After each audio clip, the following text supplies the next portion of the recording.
Coming up, a full tour of Alpina facilities. Z8 Alpina E65 B7. It's mint. It's brand new. S62 engine. This is the S62 engine. Welcome to the Alpina production/workshop. The boss of Alpina drives Project Chicago.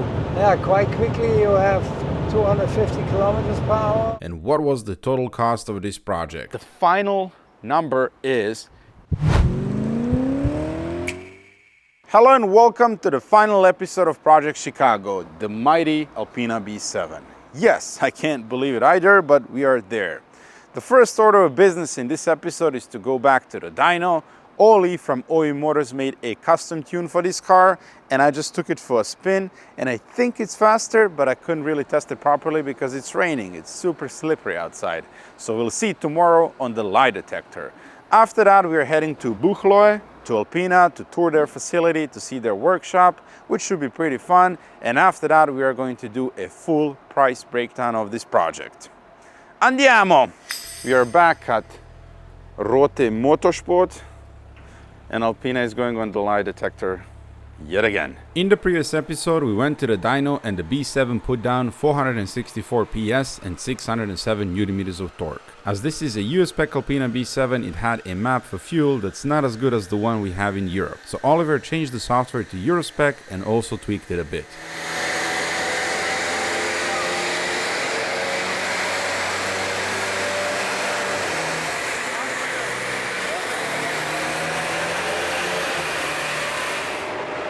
So that's the old one, 464.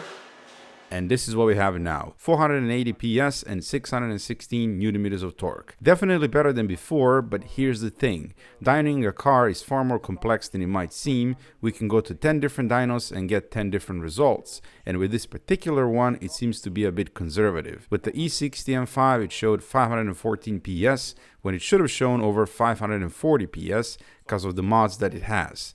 Max also showed me a Scirocco that made 400 PS on this dyno, and then after it did 423 on another dyno. The important thing is the power curve, which is smooth. After talking to Ollie, he was very happy with this, and although we could push it more, he suggested not to, as there is no need to stress the components when it's indeed putting down the right power, and I agreed with that. Anyway, the curiosity got the best of me, so I popped over to another dyno. This one is a single roller made by Rotronics.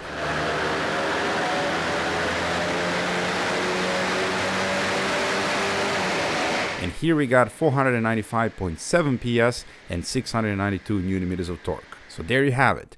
But funnily enough, this one is showing a dip in the curve, which is absolutely not there. The other dyno would have shown it as well, and you would feel this when driving, which I don't. So it was a wheel spin, torque converter lockup, or user error. I don't know. I do know I tested it the same way on the Autobahn after, accelerating in the 5th gear, and there is no dip. The power delivery is smooth and constant. Anyway, enough dyno talk. The crucial thing here is how the car drives and performs. We covered over 4,000 kilometers since the rebuild. I've done a lot of high-speed stress driving, purposely pushing it and going wide open throttle with every opportunity I get, and it's performing flawlessly and doesn't consume or leak a drop of oil. So you want to hear how Alpina starts now? Yes. A few months back, Jarax, the E65 guru from the Czech Republic, stopped by to check out the Alpina. I should add that the legend also brought a crate of beer with him. Thank you, Jarax. You heard me mentioning his name several times during this project, and as someone who knows everything and anything about the E65, he's been a huge help, and I wanted him to go over the car and drive it as well. He spotted two things. The back cover and the shift lever was missing, which I never knew was missing, so he sent me a replacement part to change it. So Jarax kindly sent me a spare one. You can see here that it says Radička Podežrela Karamelka. So this is the upgraded one with caramel inside. It's even more delicious. So I'm going to throw it into the car and fix that small detail as well. New one going in. And also the trunk shocks. It stays just fine in the all the way up position, but if you touch it a little bit, it's not holding the hatch. So there are two shocks somewhere over there that we need to replace. Yes. Same as standard trunk shock replacement, just the axis is not as good. That actually opens up faster as well. Didn't do that before, did it? Nice. I would say that's fixed. Look at that. you can come that freaking low. Beautiful. There's the Alpina, and there's Jarax mobile. That's his workhorse, 745i, pre-facelift.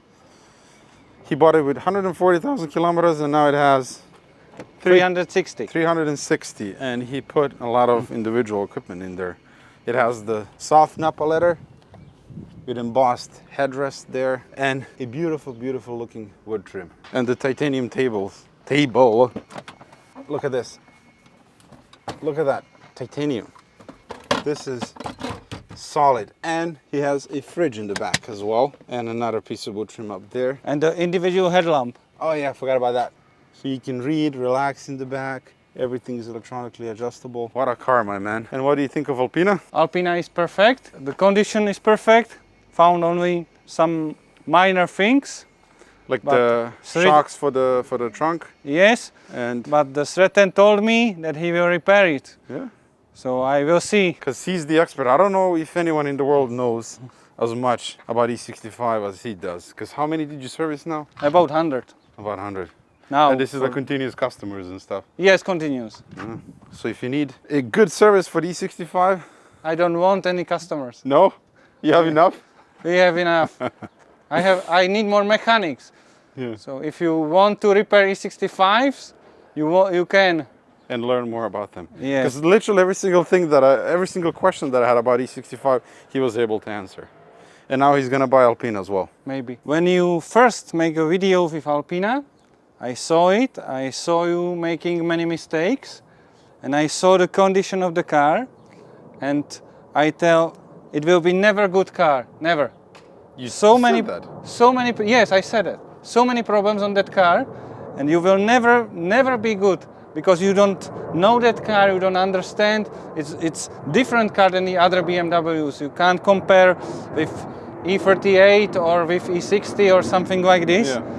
But in that time, and that all of the parts or of the video you made, you found so many problems and you fixed almost all of them.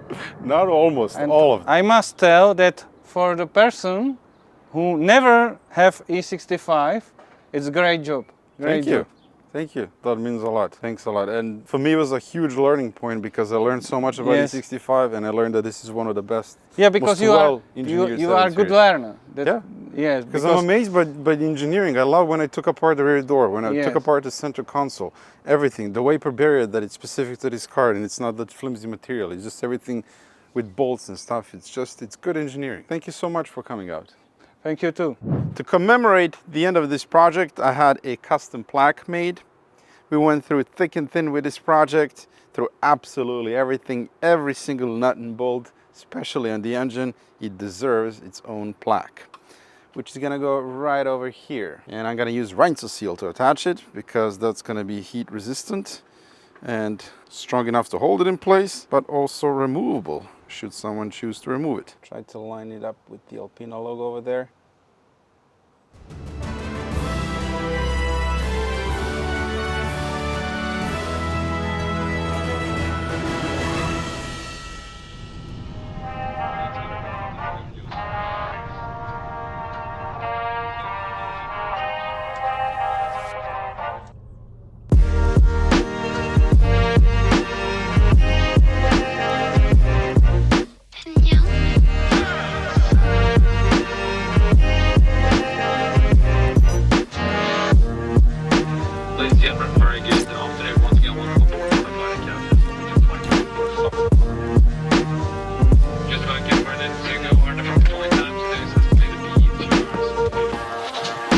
Welcome to Alpina. Look at the magnificent lineup of cars that we have here. E92 B3 GT3, a race car for the road, for the track. Z8 Alpina E61 B5, E34 B10 bi-turbo, Z1 Alpina, I didn't even know they made those, and then the E36 with a V8 in it. And it's a manual transmission as well. Glorious. Absolutely magnificent. Where do I start? Well, welcome to the Alpina engine room.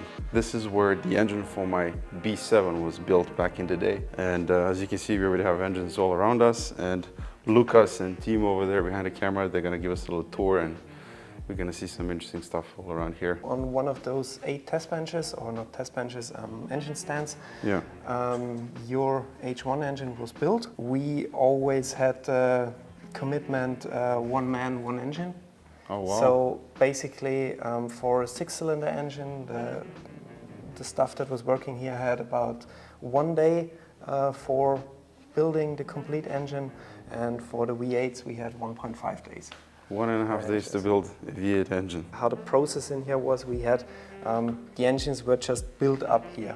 We had, let's say, commissioning department that was over there, who made the boxes with all the parts, and basically the engine builder would get his box here and just build it up completely. So you get all the parts and you just assemble it like a You get all the parts, you assemble it, measurement and all those things that you would normally have to do when building up an engine. That has been done in front of the assembly work here, so our engine builders wouldn't have to worry about that. It's Awesome. just completely build it up and then ship the engine to the BMW factory in Dingolfing, and afterwards it would come back inside the car in our factory. I love the engine stands. I would kill for one of these. They look so good and so cool. As I said, I'm so sorry, but they are not for sale. Maybe you have a broken one. Yeah, that would be perfect for you. So I see one familiar tool. This is timing tool for the H1 engine, for the Timing tool, N62. yeah, you're right. These are our self-built chain holders on the left side up there, so that your timing chain doesn't fall into the block. Yeah, I hate that. I usually use zip ties to hold it in place. You can Unfortunately, basically see that on here. And something like that. Oh, wow. This is the... This is the tool, as I said. It's the tool above there. That's awesome. You can see the professional torque wrenches. Yeah, that's really, really important, and all of those things are calibrated. There's a guy absolutely. coming It has to be. once a year. But these are like proper old school and indestructible. This one is January 24 to be calibrated next time. I love that. So you have like little tooth inspection for the torque wrenches. Yeah, you need to have that. I have this one as well. Has it? Ah, torque specs. Torque specs for, let's say, the most common engines that are built in here. So this is one of the most famous Alpina engines. Yeah, that's our F2 engine. It's basically the 4.6 V8. That one was built into the E36. Combined with a manual transmission, this engine is a lot of fun. Gorgeous. Just no restriction or anything you would feel from, like you feel on modern engine these days. It's just naturally aspirated, beautiful V8 engine. You can also nearly all of our exhaust systems are custom made. And here we have our B7 engine. I'd call it the most famous Alpina engine back in those days. So that's going to be about around 1980. Say it was the first turbocharged engine that was completely widely available for everybody. And only 302 built? Yeah, there were only 300 of those. So really, really rare. Yeah, that's really something special. Yeah, those engines have been in the E12 and the E24. Both of those models were sold as Alpina B7 because back in those days our naming of our cars would be focused on the engine that's built in here. So the engine was named B7, and basically the car would also have the name B7. And then you'd say, okay, I have a B7 based on an E12, or I have a B7 based on an E24. Yeah, that one is even older.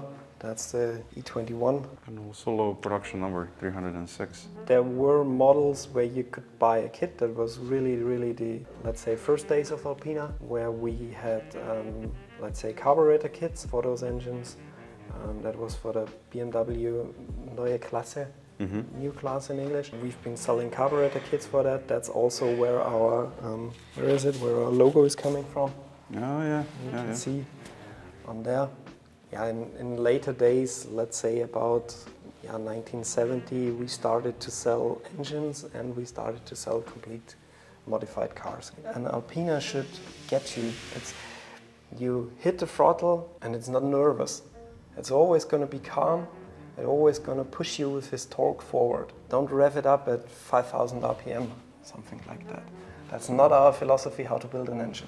or how to build a car. So it's more on the low-end torque. It's side. of course low-end torque, and drivability is the most important focus we have in our cars. Basically, this is our cylinder head department. This is also where your cylinder heads that are in your car now have been built.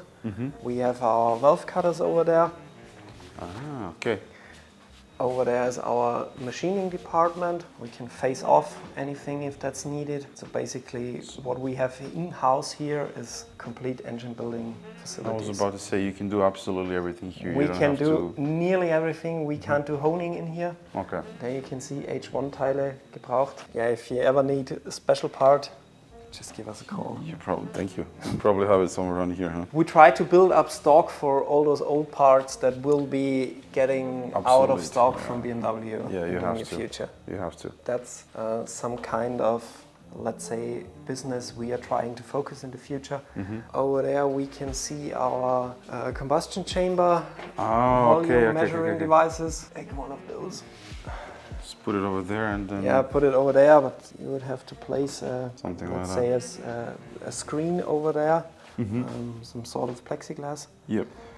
And afterwards you can just drip.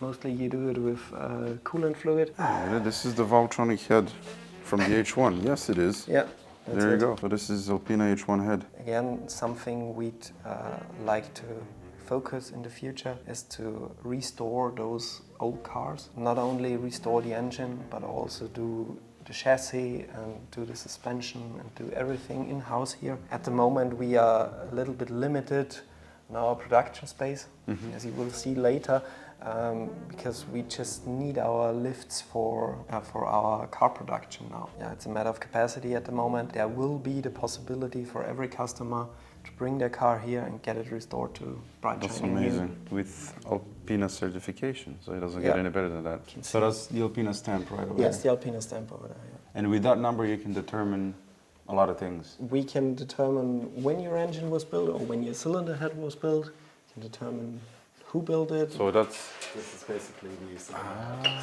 1991, 87, 83, 79. Well, we can look that number up. So we can take this. No way, look at that. 7.1, there it is. So 8871 was it?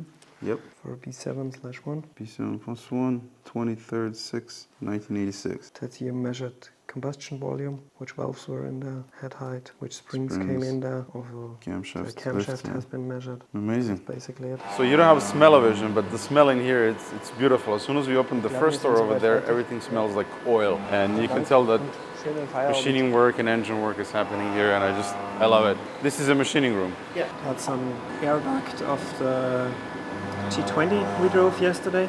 Okay. So we basically get the raw casting in here and then machine the mating surfaces here. Gosh. I think this is H1, or maybe something similar. But H1 has something similar on it. Yeah, it says B7, so it goes through there and then like that. Here we have our Definitely H1. differential. Cooling. Yeah, And this is also H1, I think. Yep. yeah, that should be some kind of motor mount or. No, this is for the there's compressor. Compressor mount. Yeah, so this is for the compressor. Familiar parts. This is actually from our race engine. The trumpet. Oh wow. Thing of beauty. Welcome to the Alpina production/workshop. This is where magic happens. I love that B7S turbo. Another one. So basically in here the cars are finished. They are not completely built up. As you know, most of the parts are assembled in the BMW factory already. And here we are doing, let's call it the finish. If the customer orders special brakes or orders special things that are not, that we can't integrate in the BMW production process, you know, we have to take a look at all their times. They only have, I don't know, 35 seconds or something about that for every step of work. Wow. And we are not limited to that in here. So we can do things in here that the normal production line just can't make happen. So basically that's our XD3. It's basically a Tier 1 and X3 from BMW. This car is pretty special because it has a different engine in it that's not available at BMW. It's a diesel engine. I know you don't like diesels, but customers like them. Of course. It is the Quattro Turbo. Oh. It has 4 turbochargers in it.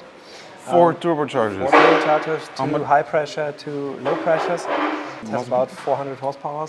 It must be a torque monster. It is a torque monster, and it's the best long-distance driving car you can get.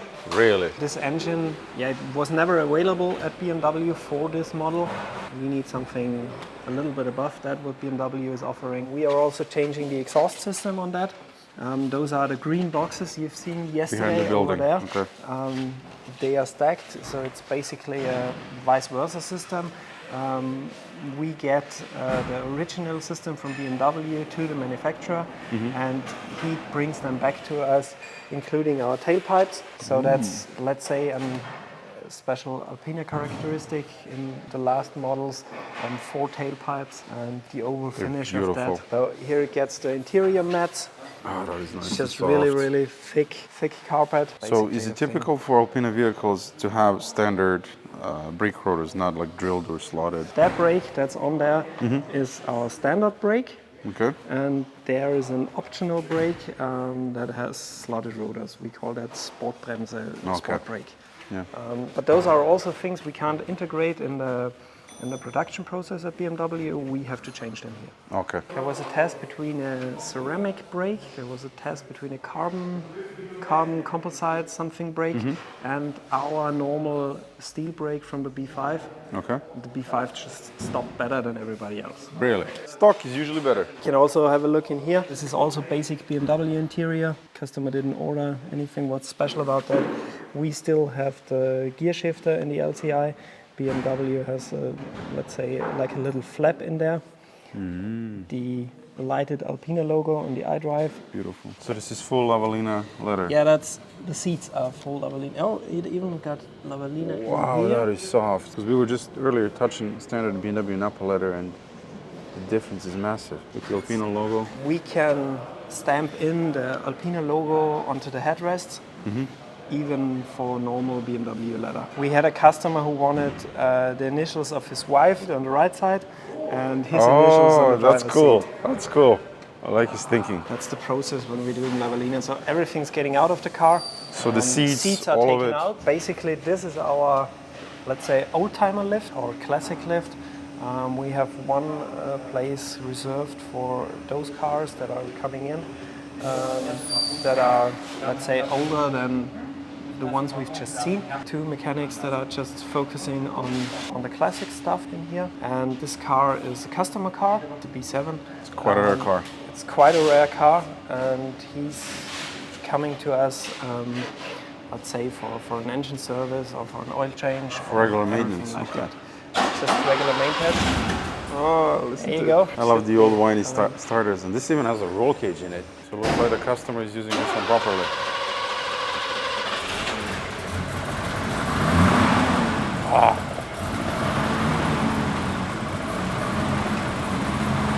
Basically, you have to do a lot of maintenance on those engines. It's just So he's fine-tuning the fuel system now, I fine-tuning believe. the fuel system. Yeah, that can be an nightmare to do. You can see that he has a special device over there Yeah. that measures the flow and everything. And get that warm.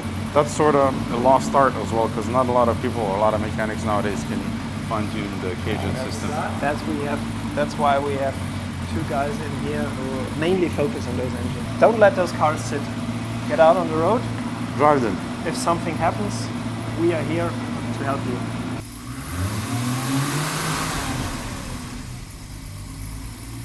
So this is Alpina specific developed. These are our rotors, yeah. Yeah, you consider it floating and drilled, properly sporty. You need to film the front one. It's more impressive. This is a diesel as well, or? Yeah, all of the extreme models are diesel. They're all diesels, okay.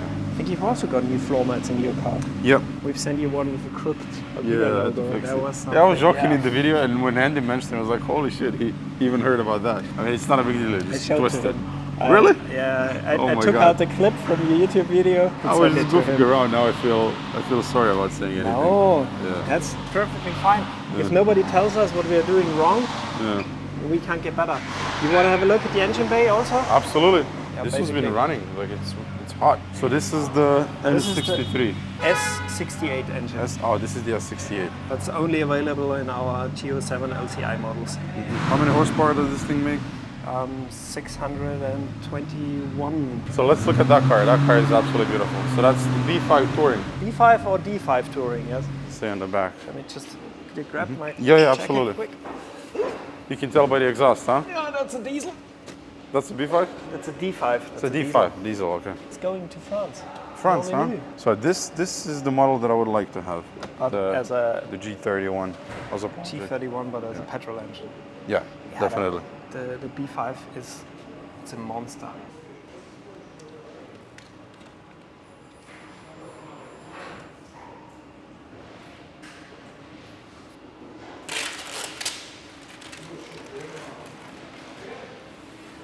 Welcome to the upholstery shop of Alpina. We are here with Corina and she works in this department. And as you can see behind us, we have beautiful Lavalina leather in all sorts of different colors. And now Corina is kindly gonna prepare a steering wheel for us so we can see the whole process, how the steering wheel is getting stitched and made and all of that good stuff. This is our leather storage. Everything's in here. There are moving floors in there. It's so soft. So das ist unser Cutter. So Corinna was telling us that this is our cutting machine, it's our cutter. We have some imperfections in the leather, as you can see here. Oh wow, they're very Those subtle. are little marks I took in it there. off, yeah. Above there you can see two beamers that are now projecting all the cutouts we need to make a steering wheel. And then we can arrange the leather just in that way so that we don't hit one of those imperfections. Paying real attention to details. Yeah, of course. The steering wheel is one of the most important things in the I car. agree, yeah. It's the thing that you always touch. Always in your hands. Basically a CNC cutter. It's coming now to the front.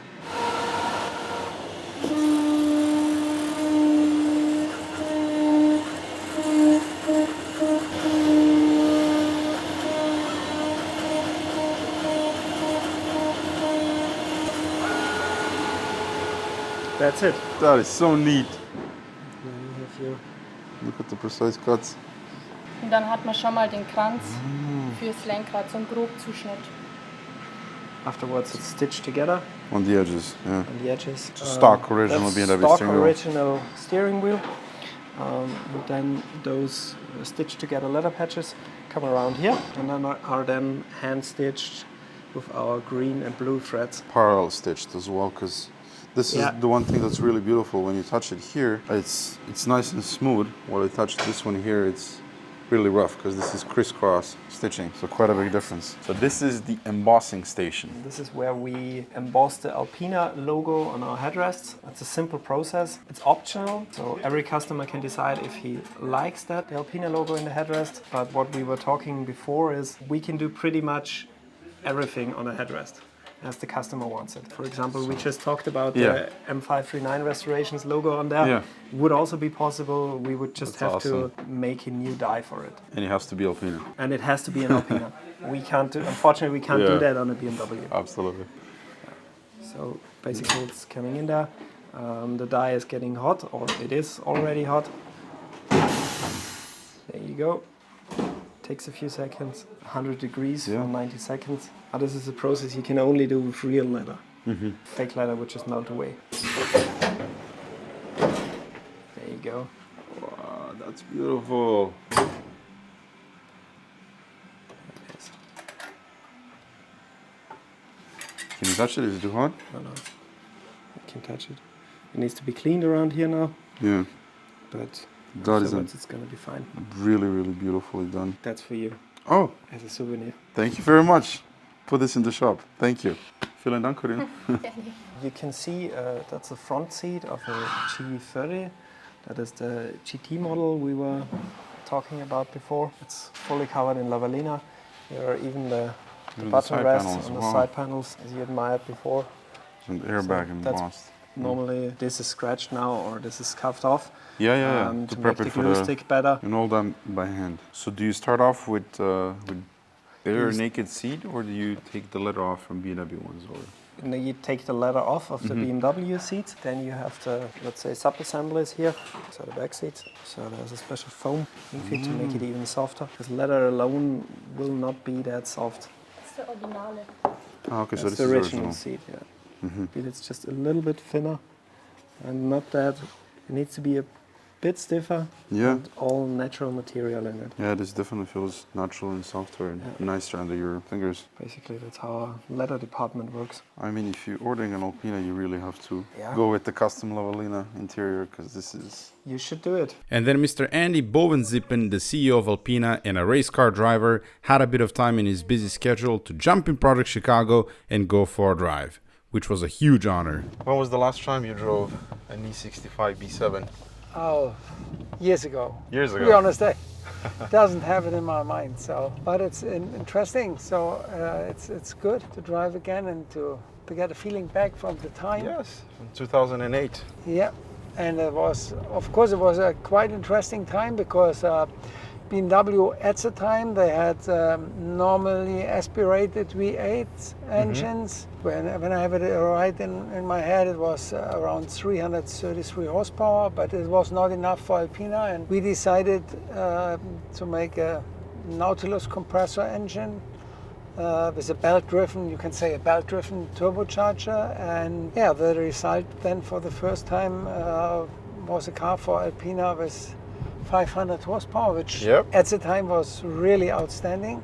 It was. And it's, of course, it's interesting to drive this kind of car again, because I remember very much the engine sound, which is which is really cool. It has a beautiful supercharger sound, which is not too loud and not obnoxious, but it's there. When you put your foot down, you can hear it sucking in the air.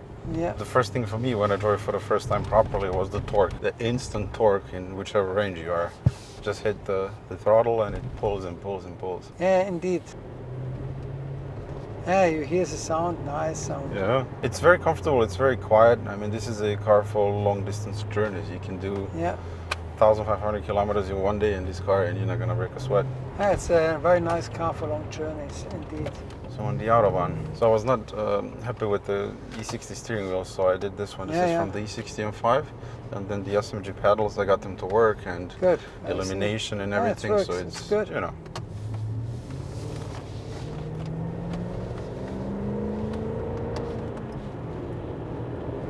It pulls, yeah? Oh yeah, it pulls really, really hard. Yesterday we did 280. Oh. On just a small stretch of the road. Yeah, so it's a great idea that you got this kind of car in the States and that you had the idea to restore it and bring it back to life and tell people about it. And absolutely, this is my goal with the channel. I don't buy nice cars, I buy really bad ones, neglected examples, and I do my best to save them and put them back on the road. Because the unfortunate thing with this Alpina B7, a lot of them got scrapped, which is a really, really a sad thing to do with such a special car. They can be saved and deserve to be saved. So I'm quite happy how this car ended up. You feel the pull, it's pulling, it's nice. Yeah, I remember the time to develop this compressor engine was at least 3 years. Oh wow. So, you know, of course, the E65 was a complete new car with a lot of new techniques, instrument cluster, the iDrive, all the things were new, and additional we had for the first time the compressor engine, which we developed for this car for the first time, and the follow-up car was then our B5 and B6. Yes. Then we were faster. So it was a lot of work to do to settle everything right, to sort it out. So this car has, unfortunately, it doesn't have EDC dampers, the electronic damper control. It just has stock suspension with eye-box springs, and that's how it was from the factory, I guess. Yeah, it doesn't feel bad right now. It doesn't feel bad at all. It's great and it's very comfortable. I had one scary situation on the Autobahn and I had to maneuver at 270. But if I do a lane change, or if it looks solid. It's solid and the suspension looks nice. And the E65 has those active sway bars, and that helps a lot. So it's first time I drove it on Landstrasse. I was impressed how well it handles. You chuck it into a corner, you would expect it to do a lot of body roll and everything, but no, it's very stable. When did you buy the car? Which year? Oh, I would have to look it up, but I think it was about a year and a half ago. So now, you invested a lot of time in including painting and everything, to get it Yes. in a very nice condition now. Yes. I can feel and can drive. Okay, thank you very much. good. That's really lovely to hear. Feels well. From you. Thank you. Yes, I spent quite a lot of time doing the mechanical stuff, not just the engine, but the whole suspension. Everything is brand Yeah. new. Refinished the rims, then of course the brand new paint job, then ceramic coated, paint corrected, PPFs, and then interior. I spent about 4 or 5 weeks just doing everything in the interior. I took apart all of it, took the seats out, the central console, painted small buttons like here. This was coming off, so just really? small details and stuff like that. This was a lot of detail work. Yes, Yeah, because the car has 210,000 kilometers. yeah. But when you drive it course. now and when you look Yeah, at yeah. it, it feels, It feels good. yeah. the Did quality. you work on the suspension? Did you change some parts as the suspension as well, or is this the Suspension is- original dampers and springs? As it was. Struts and shocks are original Okay. BMW Zax parts, Okay. and original Eibach springs that were on the car. Okay. It says Alpina on them. Good. And then everything else is either original or OE from Lemforder. So Okay, good. all of the parts are original. When it Lemforder, comes yeah. to stuff like that, bushings, ball joints, I don't play around with that. Just it has to be either original or OE. Yes. Supplier. Anything else won't work properly. Yeah, it's so smooth, you know. It's You go very easy to drive. 200 kilometers per hour, and it's completely smooth. Yeah. That's a very good Gran Turismo, going long distances. And you can still have a lot of fun with it. Yeah, I was driving from Hanover back to Frankfurt one night a couple of months ago, and I like to drive fast, especially in the evening. And I have something that I call a book test. yeah. So the book test is my wife sits over here and she reads her book, and I'm Okay. doing 260 or 270 on the Autobahn, and she's not complaining. And if if it passes she's- that, then I know it's good. So Okay, if she stays quiet, then everything is fine. exactly. So it passed the book test, and also on the road you can keep up with 911s, with Lambos, with whatever you have on the Autobahn. They're Yeah. not going to be any faster than this, which is Yes. insane. It's a big, luxurious four-door sedan. Indeed. Oh, it's good. If I do a lane change, it feels well. Nice and stable. I've also had to do the rear subframe bushings. That's another Okay. thing because the car has a lot of torque, and the transmission is fully serviced as well. The valve body, the solenoids, all of that stuff. Okay, so you did drivetrain, engine, gearbox. The rear axle was fine, or Just subframe bushings, and then all of the ball joints and everything Okay. in the rear as well. So all of the ball joints, bushings, control arms, all of that is brand new. And then I redid the brakes, of course. These are stock 760i brakes that came Okay. from Alpina. And then I did a bit more aggressive pads, Stop Tech sport pads, so they bite a bit better. good. And yeah, I mean, I tried to keep it as original as possible, because that's another thing for me. And the whole fully restoration was done in Germany, or did you Yes. start in America? No, in Frankfurt. I used to live in California, but then I moved to Germany back in 2017. I was in Berlin for a while, and then I moved to Frankfurt, and I have a degree in computer science, so I'm an Yeah. IT guy by profession. But this was always my hobby and my passion. I was always inside fixing cars, selling, and doing something, and then I decided to start a YouTube channel, and I started with the 7 Series, Yeah. V12 750 IL. Made a first video, it was well received. Then I did another E31 8 Series, and then from there it just kind of went up. I bought another E60 M5, and then the channel kind of blew up, and then I was able to quit my day job and turn this into a full-time thing. So I do everything myself. I try to do whatever I can in my shop. Yeah, it handles well. Beautifully. It drives much more, feeling-wise, much more like a 5 Series and not like a 7. It does, indeed. Handling-wise, yeah. So you have the comfort of a 7 Series, but the handling of a 5 Series. The 5 is phenomenal. There you go. That's nice. Fantastic. I'm glad you're enjoying the car. This makes me very happy.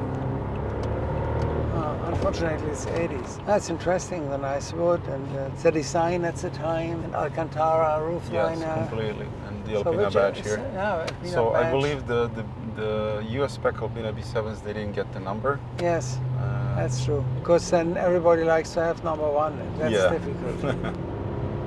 Yeah, you feel the car pulling. torque and more torque. You don't need to rev high because there's so much torque, and it feels so easy.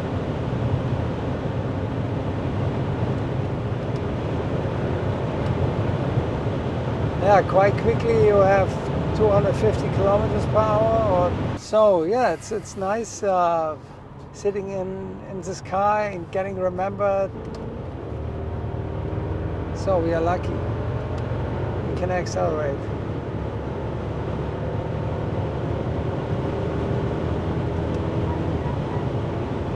So, and your next project? Oh, I have so many projects. I currently have, I think, nearly 20 cars. But I would really love to get another Alpina.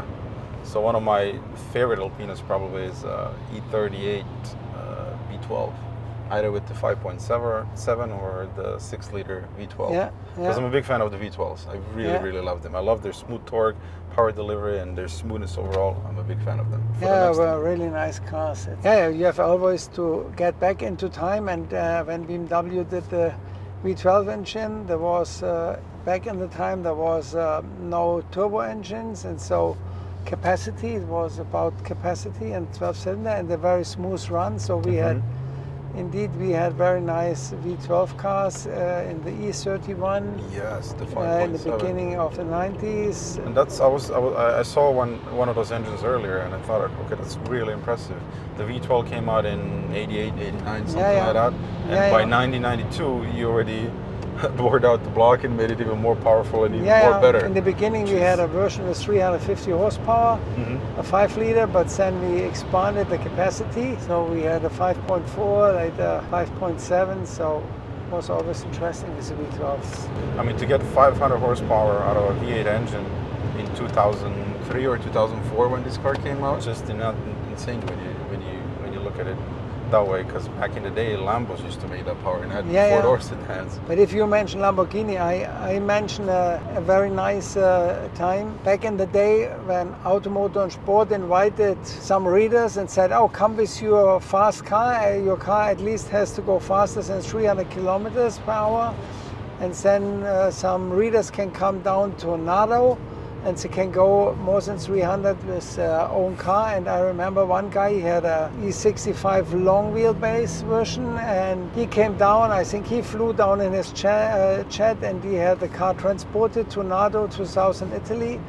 Then he jumped into the car, and then he did a very fast lap with 320 kilometers per hour. And he was faster than every Porsche, Lamborghini, Corvette, and he had a sedan, you know. Oh my God. And then he jumped back in his plane, flew home, and I've done my job, nice to drive, and it was a windy day, and due to the long wheelbase of the 7 Series, the car was so easy to drive. Very stable. Yes, and all the guys who had Lamborghinis and Ferraris or Corvettes, they were thinking it's impossible that this guy was the Whale, the 7 Series Whale, that big, massive the car. big Whale was faster than our sports cars.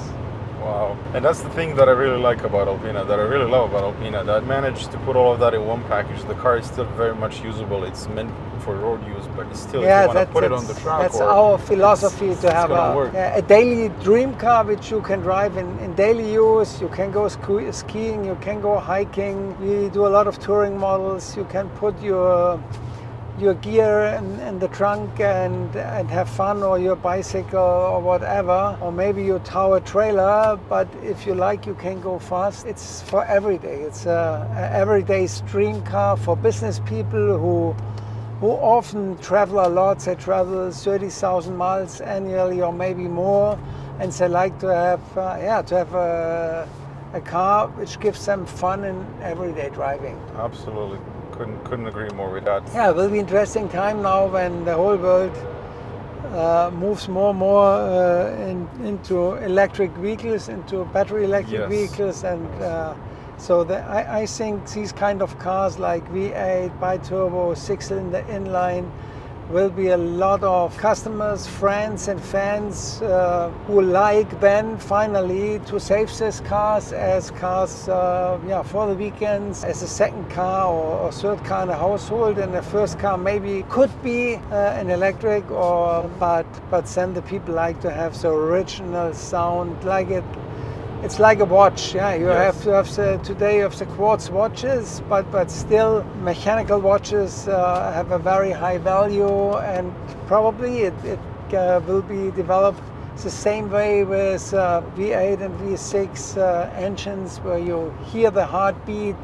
These kind of cars, they have a soul, and a lot of people like to drive them and to have fun with them and to live with them. The sensation when you walk up to the car and you start it and you hear that V8 Burbo. Absolutely.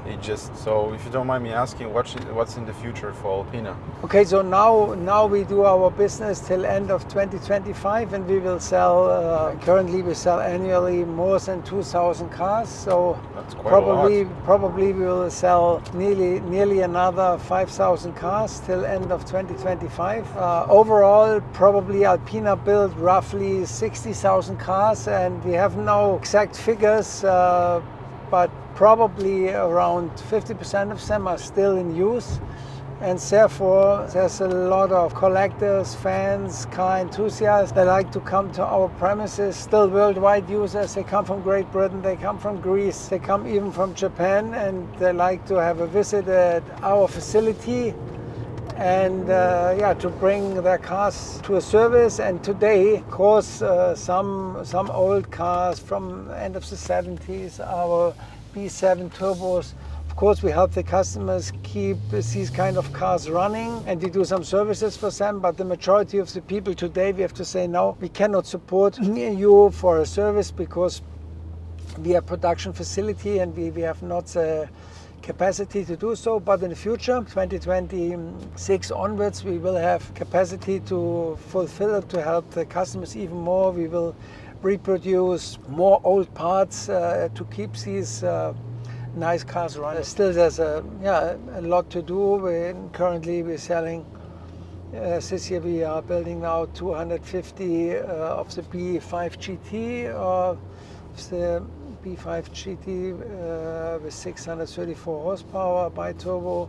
And then, of course, we have our B3, our B4, our B8, and not to forget our XB7, which is a big SUV, but mainly sold in the States. So if you look into our markets, Germany and the United States of America are often quite even in sales figures, which around 800 to 900 cars annually.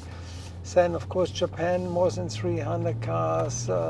Great Britain is important, Switzerland, Benelux states as well. Furthermore, we are still working with BMW in a close cooperation. So still today we have more than 30 engineers working for BMW projects, future projects for suspension development, steering development, DSC setup, some development in engine application and projects, and still we work for BMW Motorrad as well. So it's very attractive for young engineers to work with Alpina because they can gain a lot of interesting work and interesting jobs this would be a for future projects. So it will not get boring for us. That's good to hear. Very good. We will always be busy the next years, and of course we do customer events more or less every year. We go on a racetrack. This year we were at the Formula 1 track in Zandvoort in the Netherlands, and we had a press day and a customer day, and we will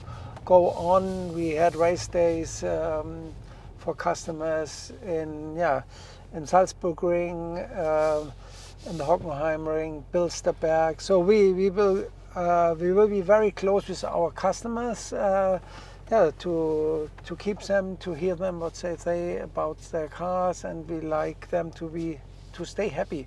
Amazing. Even with the used cars, of course. Of course. So it was a pleasure to experience again the E65 B7. Thank you very much that I could do it. I wanted to say thank you. I wish you all the best Thank you so for the much. future and for your work. Thank you. I wanted to say thank you as well for your help with the project, for reaching out and helping all of this happen, the tour of the facilities and organizing all of this. Thank you so much. It was lovely. E65 B7. Oh, this is a familiar sight. It has full leather as well. Even this is covered in leather. I love that.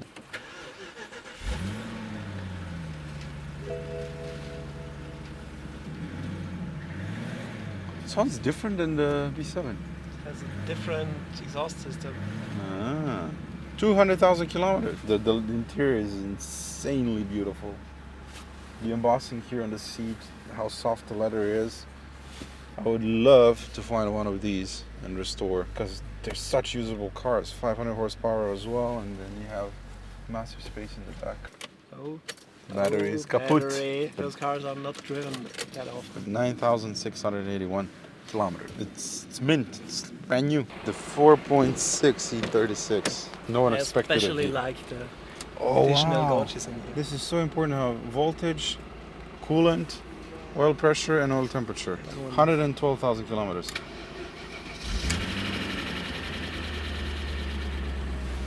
You have a problem. That red oil light should go out like that. This means that the oil is draining too fast from the oil filter housing, and it's bad for the engine.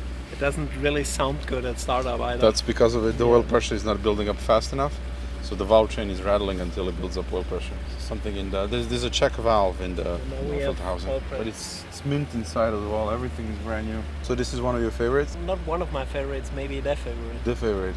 Crazy. If I could find one of these, that would be epic. B3 GT3. Can we start this one? Yeah. Thank you very much. So this is based on the N54, do you know, or? Yeah, it's an N54 engine. Tasty. Beautiful. So we're in the motorsport Halle with Mr. Bovensipen, and he's going to tell us a bit more now about this fabulous race car. Yes, so Alpina was founded in 1965, and it was very important still in the beginning years, end of the 60s, beginning of the 70s, to prove the reliability of the products in motor racing. So Alpina started in the European Touring Car Championship, which took place in Italy, France, Portugal and Spain. And it was a funny moment. 1970, Niki Lauda knocked at our door and said he would be interested to race for Alpina in touring cars. He was not famous at the time. He was a pay driver in Formula One with March and BRM. And he said, if I can live in this village here, then I drive for you racing, because if I live in Austria, I have to go to the army. I have no time to go for the army, therefore I have to live in Germany. So Niki Lauda was very fast and very successful in Alpina racing cars, winning the 1973 24-hour race on the Nürburgring with a Jägermeister camouflaged orange CSL coupe. And then Alpina stepped out of racing again, did some racing in 77, winning the European Championship. Then again, 10 years out of racing and coming back in 1987 when the BMW E30 M3 was born. And here we did a race car together with Michelin sponsorship. And it was raced in 87. I raced myself several races. Wow. And of course, in 1988, the ex-Formula One driver Christian Danner and Peter Ovendorfer.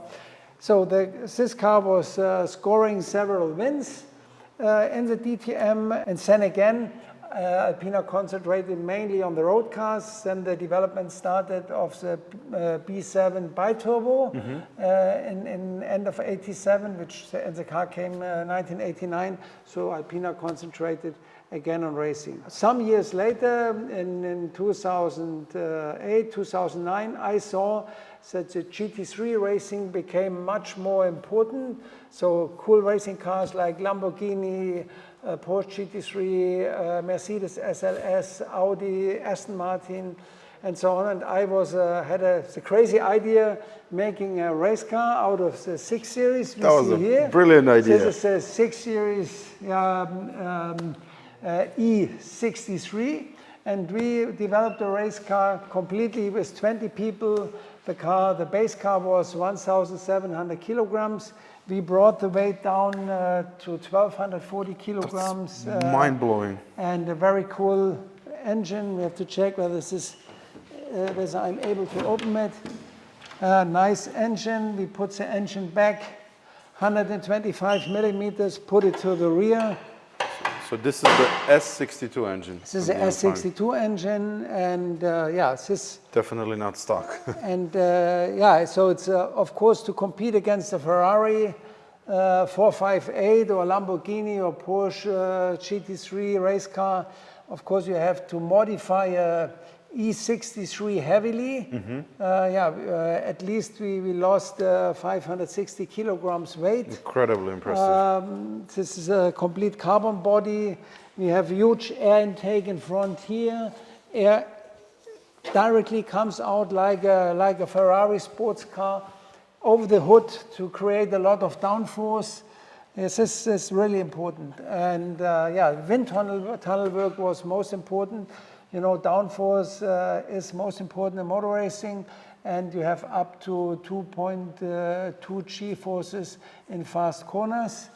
And finally we were able to make a long story short to win the German championship with ex-DTM driver Alexandros Margaritis and Dino Lunardi from France in 2011 to win the German championship GT3 ADAC GT Masters with this car, and this was quite a success to beat Lamborghini and all the other big brands. This was a quick summarize in the Alpina racing, and since then we were racing again with customer cars. We have several customer cars racing in the GT3 series, and of course we are working as a supplier, and we delivered more than 100 engines for the M6 GT3, which was developed by BMW Motorsport.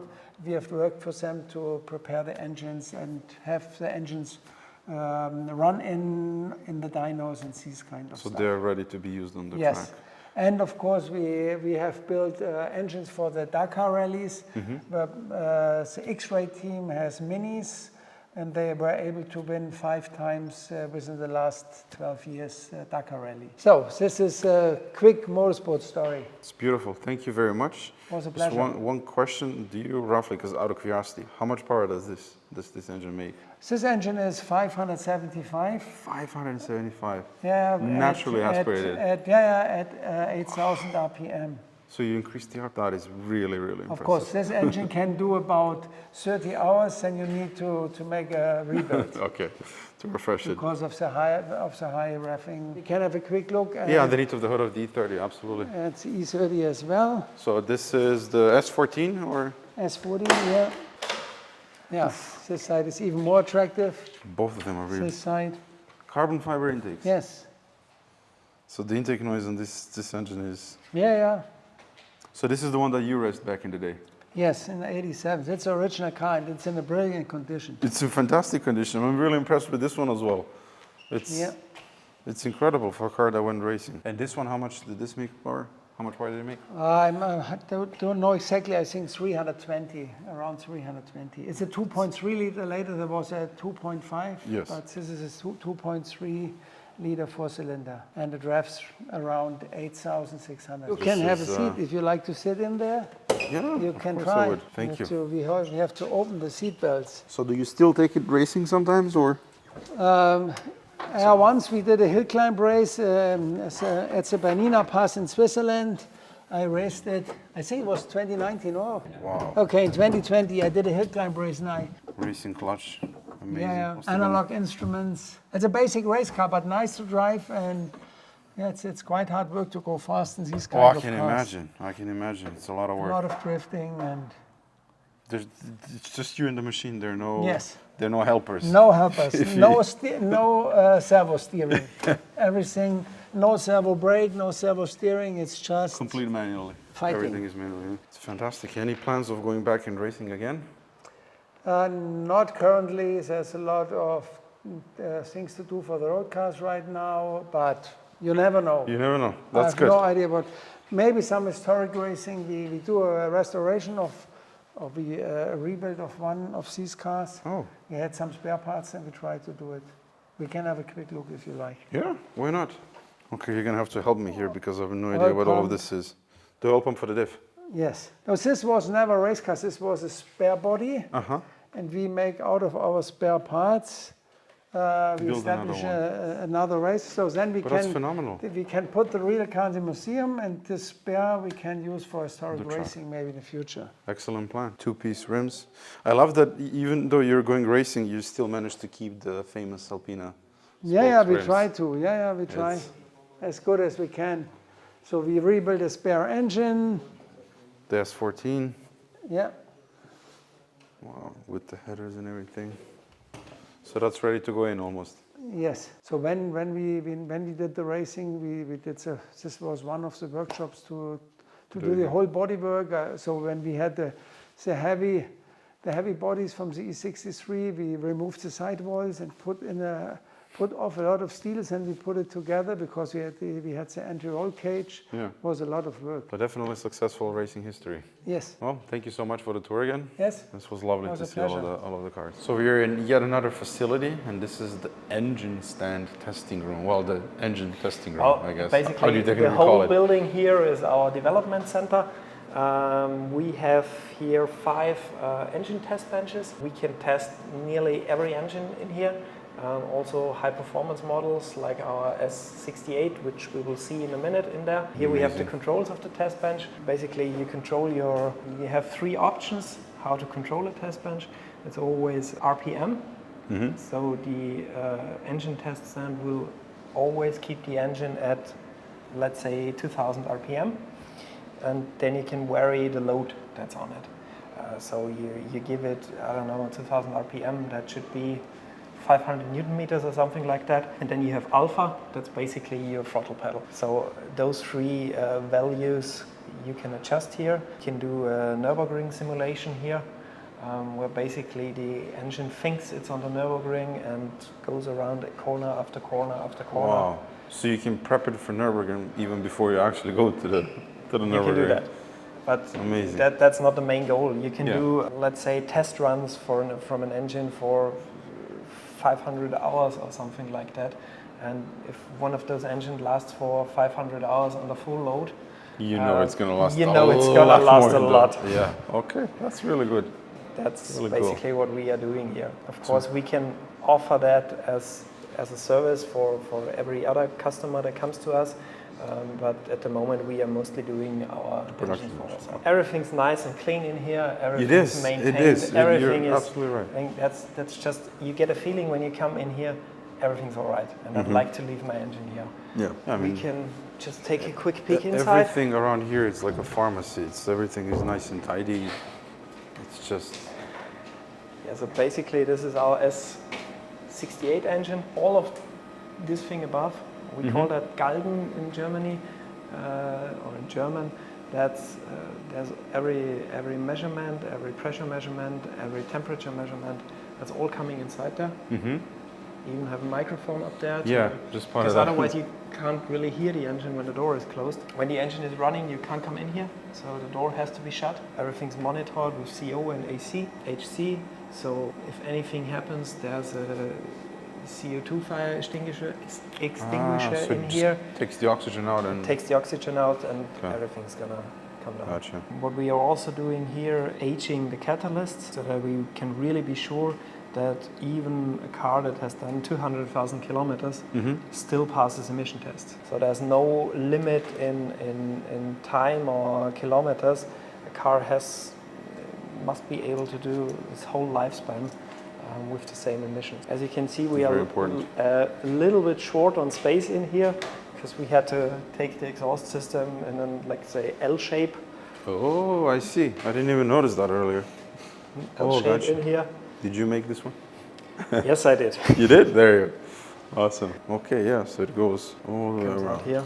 So this is all to meet This today's is all to meet emissions. today's regulations. Just you're developing the car to such extreme situations like starting it up cold at minus 40 degrees Yeah. and going down a hill with no throttle, no anything, it still has to fulfill its emissions. So in every That's single- just real driving Yeah. emissions. Here we are now at our rolling road tests, where we can do emission testing. Basically that's for VLTC testing. So we do the normal VLTC with got 3 phases in it, and every one of those steps can be done in here. We also have the possibility to do range tests for electric vehicles. That's pretty much it. As I was saying before, it's not something like you think a real rolling road or a dyno test is. Yeah, that's not it. You can't take the vehicle up to full power or something like that. It's made for 160 kilowatts because that's just what the engine needs, or what every car maximum needs for a WLTC cycle. And that's basically the whole emission tester, and there's also some emission testing back there. There's a big fridge, let's call it like that. Oh, this is where you keep the sausages? No, it's not cool at the moment, but here we can do, let's say, minus 30 degrees to precondition the car, gotcha. and also measure cold start phases. Simulate winter. That's also, we've put now one vehicle of this on it, because we are always testing. Every software update we do a back-to-back test, so that we can make sure that with our new software, emission hasn't gone worse or anything happened to it. This is a beautiful office. V12 intake manifold. Basically in here is our development offices. Here are all the suspension or chassis colleagues, and over there is drivetrain, engine, and call it whole vehicle development. So there's design, there are rims, there are tires. It's not that we have a separate department for every of those specific topics. We basically all sit together. I, for myself, I'm sitting in there doing my exhaust system, and right beside me is the guy who makes tires and rims for us. But it's so cool, everything in one place. All of the colleagues, whatever they're doing. And that's how we are working, having great connections. Fantastic. Basically, that's it. I can't thank Alpina enough for opening the doors to me, to us, and for their outstanding hospitality. This started as a family business, and it still remains as such. Walking around, you can easily feel that they are genuine petrolheads just like you and me. When I arrived on the first day, one of the engineers handed me the keys to his Alpina E65 B7, and after hours we sat down in a beer garden with the CEO, head of sales, 3 engineers, surrounded by other employees, and had a friendly fun chat over a few beers. Just an amazing working environment that I haven't experienced before. And this brings us to a piece of exciting news. Alpina is hiring. Whether you're a drivetrain engineer or engineer for vehicle dynamics, a CAD design expert, or a master mechanic, there's a place for you in Buchloe. If you are a petrolhead and interested in giving future cars your signature, go and have a look at their job openings on Alpina's new career website. This just might be a life-changing moment for some of you out there watching. I made some great friends here, and I'm looking forward to being back, perhaps with another Alpina. Fairly long video, huh? But that was a lot of fun. If you made it this far, now you're about to learn how much money I had to burn through to restore this fine automobile. The list is quite long, so I have to break out my phone. All right, I paid 4,000 bucks for this magnificent vehicle, this big giant check engine light, which translates to 3,422 euros. Back then, import and tax was 1,949 euros, shipping 1,368 euros. I had some storage fees in the United States, 69 euros, and we come to 6,808 euros for this car to land in this yard with a check engine light. How bad can it be? Turns out very. First big order of parts was on the Parto, over 1,000 euros. Then the machine shop that did the first engine that blew up, that was 900 euros. Shipping was 350. Original parts that I bought from Autohaus Melkus that were needed to rebuild that engine, 3,359 euros. You know, rod bearings, rod bolts, main bearings, head gaskets, and stuff like that. Then we have oil cooler, 722 euros. Fuel injectors, nearly 1,000 euros. Then that engine blew up, so I had to buy a used N62 engine to get a good block. That was 1,000 euros.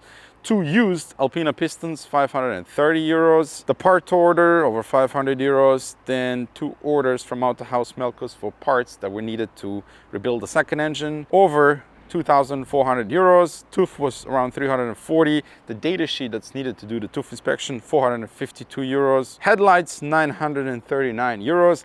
Taillights 1,136. Steering wheel 456 euros. Shit paint bumpers, that's how I wrote it down.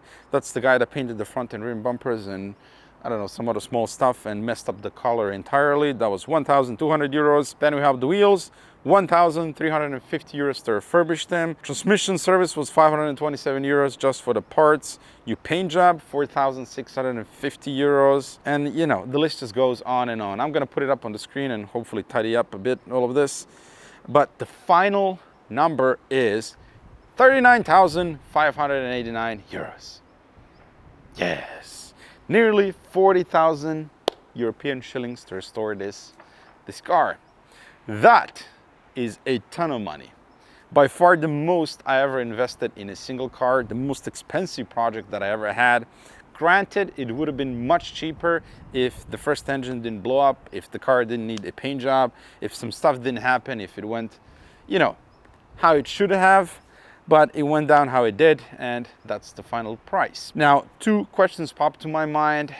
Was it worth it, and do I have any regrets? As usual, for a normal person, definitely not. For me, I make YouTube videos, I make a living out of this, so yes, it was definitely worth it, because for me, this was an amazing learning experience. When it comes to regrets, weirdly enough, I don't have any. Not even the first engine that blew up. Do you know why? Because if that first engine actually survived, I wouldn't know as much as I know now about the engines and engine rebuild. It was a fantastic learning experience for me, and I learned a lot, and something that I'm not going to let happen again in the future. For example, now we're rebuilding the M3 engine. I know I'm not gonna make the same mistakes, and I can build it much better and with more confidence than, say, when I was doing this for the very first time. So what's next for Project Chicago? Well, the car is actually sold. I've mentioned this already in one of the previous videos, but it's going to Kuwait, to Is. Is an amazing person and a lovely subscriber. He's been following the channel since the very beginning. He expressed his interest in the car. I told him the price, and he came to Frankfurt. He saw the car, he drove it, he loved it, and we shook hands right here in the yard. So he is the new custodian of Project Chicago Alpina B7. As for the selling price, the new owner prefers it not to be public, so we'll respect that, but let's just say I didn't lose money on this project. Actually the opposite. I am very, very sad to see this car go. I've put so much work, time and effort, and of course money into it, and the way it looks, the way it drives, it's just an amazing car. But on the other hand, it's too much money for me to have tied up in one car, and although the car is finished, you still have to take care of it. You have to wash it, you have to drive it, you have to store it somewhere, and for me, space is becoming a problem. Even right now, I have so many cars outside here with friends, so it's time to move on. You know, I can invest that money back in the other projects. More projects are coming as well. We can finish the M3, the E31, and I know that the car is going to go to a lovely home. Is going to take good care of it, and I also had a lot more interest from other subscribers, and I'm really sorry if I didn't get back to you. I'm having trouble keeping up with emails and messages and all that stuff. Time to say goodbye to Project Chicago. I hope that you enjoyed this series. Lots of ups and downs, but mostly positives, and we made it. We made it to the very end. The project is finished, and I couldn't be happier and more proud. Thank you so much for your support, for following along, to my Patreons, to all of the subscribers, to all of you that are watching and not subscribed. Thank you so much. Because of you, I'm able to save such a magnificent vehicle and bring it to a near perfect condition. See you in the next one, which is going to be on the E36, Project Valencia. Bye, Alpina. Bye. I'm gonna miss you a lot, you silly old goose. By the way, if you have E61 B5 for sale with a broken engine, I'm interested. Or even better, E61 M5. Manually swap that baby. I can't believe that it's actually the end of this project. At one point I thought it was never gonna end.